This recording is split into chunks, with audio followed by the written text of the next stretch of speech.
boo xoolee li mu indi ci mbooloo tey macha allah moom Alaaji Mbaye Doudou Seck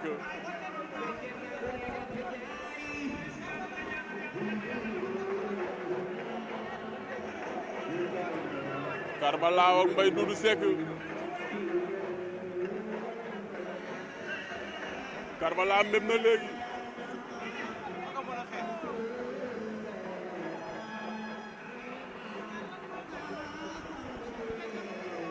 doomu Pikine la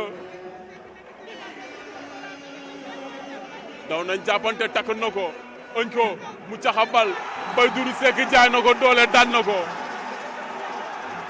da ko takk jaay ko doole bës ko ci suuf Mbaye daan na ko Mbaye Doudou Seck daan na ko xoolal ma supporter ya Mbaye Doudou Seck du yoon muy bëre 5e combat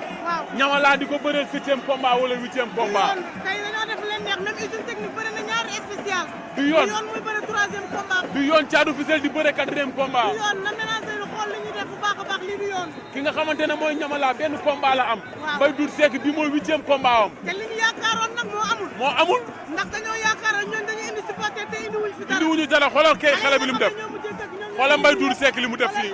xoolal li mu indi ci stade bi du yoon xoolal li mu def fii ah xoolal li ndeysaan xoolal Xaadim tax mun a dul jee Xaadim a ngi noonu ndeysaan xoolal Xaadim waaw Xaadim am na mbégte mbokk la Xaadim am na mbégte mag la Xaadim a ngi noonu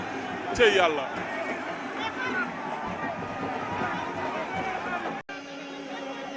daw nañ jàppante takk na ko ëñ ko mu caxabal Mbaye Doudou Seck jaay na ko doole daan na ko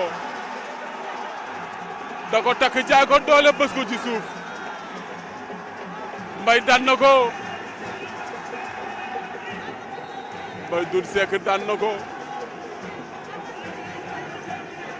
xoolal ma supporter ya Mbaye Doudou Seck du yoon muy bëre 5e combat ñamala di ko bëre 7e combat wala 8e combat tey dañoo def leen neex même usine technique bëre na ñaari spécial du yoon muy bëre 3e combat du yoon Thiatou Fissel di bëre 4e combat du yoon na ménagé lu xool li ñuy def bu baax a baax lii du yoon ki nga xamante ne mooy ñamala benn combat la am Mbaye Doudou Seck bi mooy 8e combat am te li ñu yaakaaroon nag moo amul ndax dañoo yaakaaroon ñoon dañu indi supporter te indi wuñu dara xoolal kay xale bi li mu def xoolal Mbaye Doudou Seck li mu def fii xoolal li mu indi ci stade bi du yoon xoolal li mu def fii ah xoolal li ndeysaan xoolal Xaadim tax mun a dul jee Xaadim a ngi noonu ndeysaan xoolal Xaadim waaw Xaadim am na mbégte mbokk la Xaadim am na mbégte mag la Xaadim a ngi noonu cey yàlla